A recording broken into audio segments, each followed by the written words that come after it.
it $900 ስንት ነው በኢትዮጵያ? ተው ይንካታባላትም ተው የሚነካ ነው።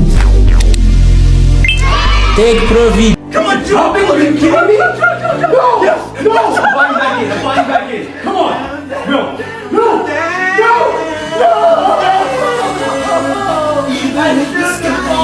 የዛሬ 5 ዓመት ፎሬክስ ትሬዲንግን ሲጀምር በጣም ካስቸገሩኝና ብዙ ጊዜ እንዲፈጅብኝ ካደረጉኝ ነገሮች መካከል ስትራክቸርድ የሆነ ነገር አለማግኘት ነው። ይሄ ማለትም እንግዲህ ኤቭሪቲንግ በራሴ ነው እየከሰርኩኝ ብዙ ጊዜና ብዙ ገንዘብ ዌስት አድርጌ የተማርኩት። ይሄ መሆኑ ደግሞ ብዙ ረጅም ጊዜ ኮስት አድርጎኛል። ከሌላ ቢዝነሶች ይለያል ትሬዲንግ። ለዛ ነው ብዙዎቹ ፌል የሚያደርጉት። 95% ፌል የሚያደርጉበት ሪዝን ሁልጊዜ አክት ማድረግ ይመስላችኋል ወይም ደግሞ ሁልጊዜ ትሬድ ማድረግ ይመስላችኋል። ስለዚህ እሱን መለወጥ ከቻላችሁ ኮንሲስተንትሊ ፕሮፊታብል የምትሆኑበትን ሜተድ ፈጠራችሁ ማለት ነው።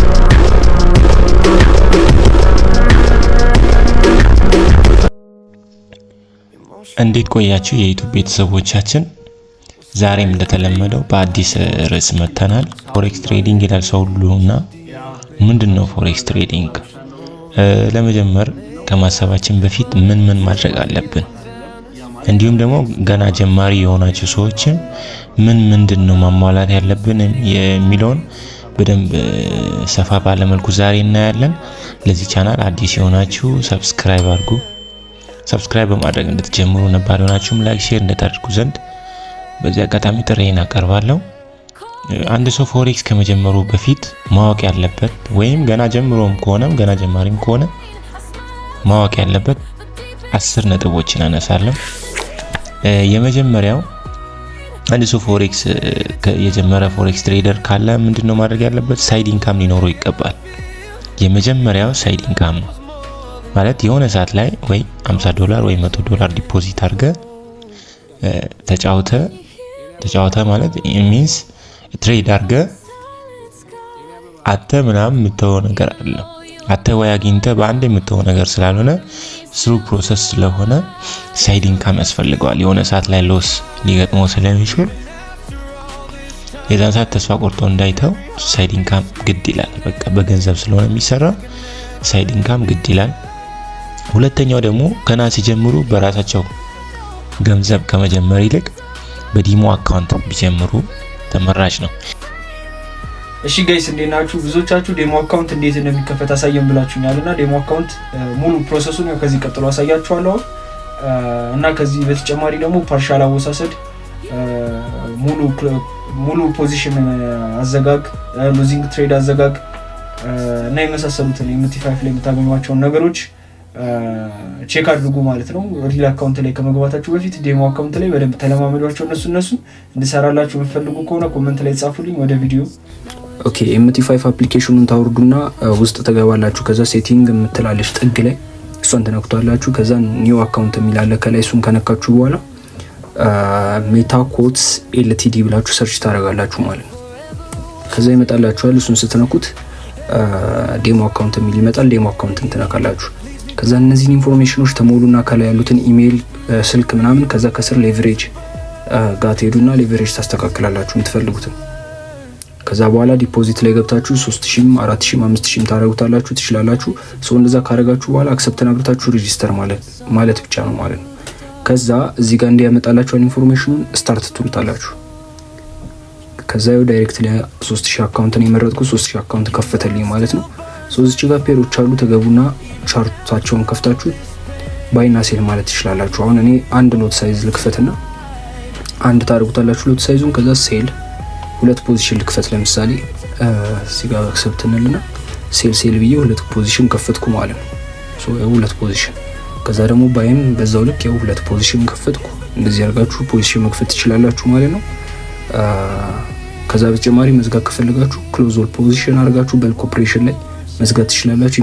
ሶስተኛው ደግሞ የአጭር ጊዜ ስራ አይደለም።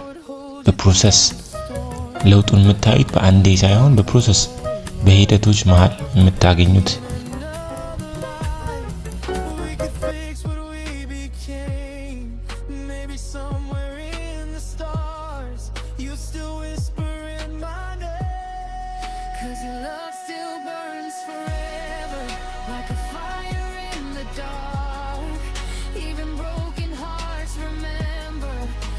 scar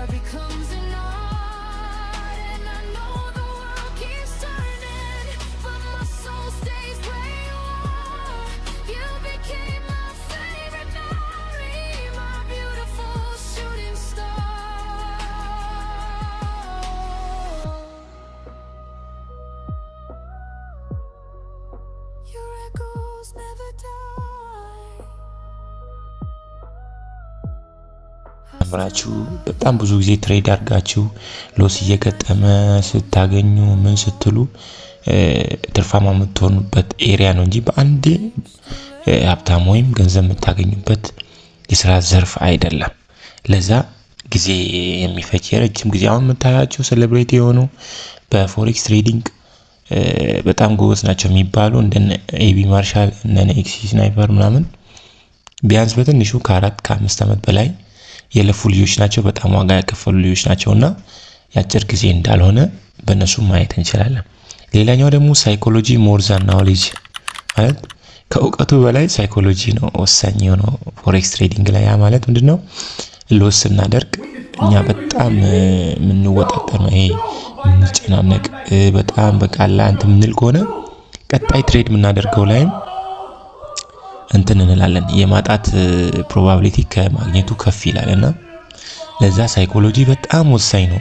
በጣም ሳይኮሎጂ ላይ መሰራት አለበትና አራተኛው ሳይኮሎጂ ሞር ዛን ናውሌጅ መሆኑ ነው። አምስተኛ ሪስክ ማኔጅመንት። አሁን ሰው በቃ የሚሸወደው እዚህ ጋር ነው። በቃ ሪስክ ማኔጅ አያደርግም ብዙ ሰው። A very important concept to understand as a trader is risk management, and here's why. Let's say that you have two traders and they both start off with $10,000. Now trader A risks 2% per trade, so they know ahead of time that if they experience a loss, it will roughly be 2%, whereas trader B throws up random risk percentages like 15, 20, 30% per trade. And so it might look good for trader B when they experience a big win, but they'll also experience bigger losses. And the thing is, when it comes to trading, no one knows ahead of time when we'll experience a winning streak as well as a losing streak. So in this example, when both traders experience a losing streak, trader A was able to survive and trade another day, whereas trader B blew through half of their account. And the thing is that the more that you lose, the more it's going to take to build your account back up to where it was before. So despite trader B being down 52.9%, they'll need to make about 100% to get their account back up to 10,000.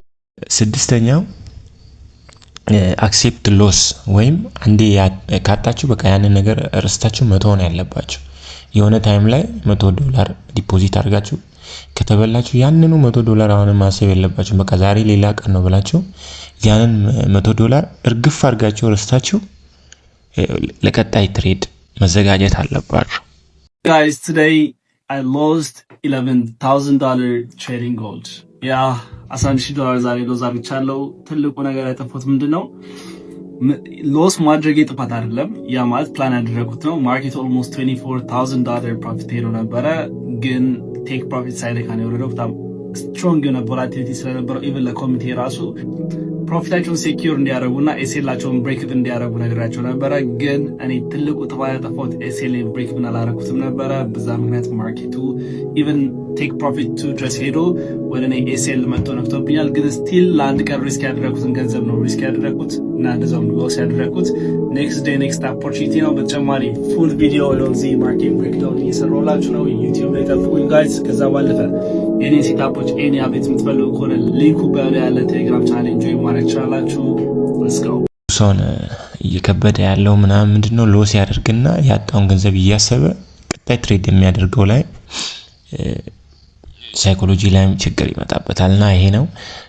ሰባተኛው ደግሞ ትራስትድ ብሮከሮችን መምረጥ አለባችሁ። ብሮከሮችን ከብሮከር ጋር ነው አብሮ የሚሰራው ፎሬክስ ትሬዲንግ እና ብሮከሮችን በደንብ መለየት አለባችሁ። የትኛው ትክክለኛ ብሮከር የሚለውን ማወቅ አለባችሁ።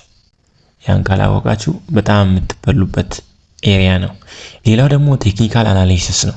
ቴክኒካል አናሊሲስ ማለት how to read ቻርት እንዴት ነው የሚነበበው የሚለውን በደንብ ማወቅ ይገባል። እኛ ደግሞ ፋንዳሜንታል አናሊሲስ ነው። ፋንዳሜንታል አናሊሲስ የሚባሉት በቃ ለፎሬክስ ትሬዲንግ ምንድነው ኒውሶች አሉ፣ ዜናዎች በጣም ወሳኝ ናቸው። ዜናዎች ማለት አሁን ትራምፕ በየቀኑ የሚያወጣው መግለጫ ለፎሬክስ ትሬዲንግ Breaking news, we can now confirm that the U.S. and Iranian negotiators have reached an agreement on a 60-day memorandum of understanding to extend the ceasefire and launch larger negotiations on Iran's nuclear program. This is significant. Sources are telling us that it is now awaiting Trump's final approval, and the signing of this agreement would be the ማተኑበት ጊዜ ይኖራል። ኒውስ ይመጣና በብጥ የሚያደርግበት ጊዜ አለ። እና ኒውስ በጣም ወሳኝ ነው።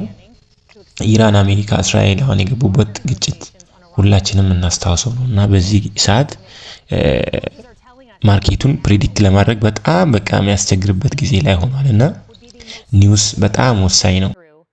ኒውስ በጣም ኢፌክት አለው ማለት ነው። ሌላ ኢንፍሌሽን አለ፣ የዋጋ ንረት በጣም ፎሬክስ ትሬዲንግን ይነካል። ሌላው ደግሞ ዋር፣ ጦርነት፣ ፖለቲክስ የመሳሰሉት እነዚህ ፋንዳሜንታል አናሊሲስ ውስጥ ይካተታሉ። ሌላኛውን ደግሞ ስናይ የመጨረሻውና 10ኛው ምንድነው? ሌክዠሪ ላይ ዲፔንድ አትሆኑ። ሌክዠሪ ማቴሪያል ላይ የግድ በቃ ይሄ ውድ የሆነ ፒሲ፣ ውድ የሆነ ስልክ ምናምን እነዚህ አይነት ነገሮች ወደፊት የሚመጡ ናቸው። በደንብ ገቢ ፕሮፊታብል ስትሆኑ መግዛት የምትችሉ ነገሮች ናቸውና ከነዛ ይልቅ ሳይኮሎጂ ላይ በደንብ ፎከስ ማድረግ፣ ሪስክ ማኔጅ ማድረግ፣ ቀጥታ ዲፖዚት ከማድረግ ይልቅ በዲሞ አካውንት መጀመሪያ ላይ ራስን በደንብ ማረማመድ፣ ደግሞ ብሮከሮችን መምረጥ፣ የትኛው ነው አሪፍ ብሮከር የሚለውን በደንብ ማየት፣ እነዚህን ይመሳሰላሉና እነዚህን በደንብ አይቶ አውቆ ገምግሞ የገባ ሰው ፎሬክስ ትሬዲንግን በቃ ከነ ቻሌንጁ አክሴፕት ማድረግ የሚችል ሰው ነውና በእነዚህ ላይ ያላችሁን ኮሜንት በዚህ አጋጣሚ ሼር እንድታደርጉ ዘንድ በትህትና ጠይቃለሁ። እስካሁን ድረስ ሰብስክራይብ አላደረጋችሁ ሰብስክራይብ አድርጉ። ሌላ ቀን በሌላ ርዕስ እስክንመጣ ድረስ ደህና ቆዩ። ባይ ባይ።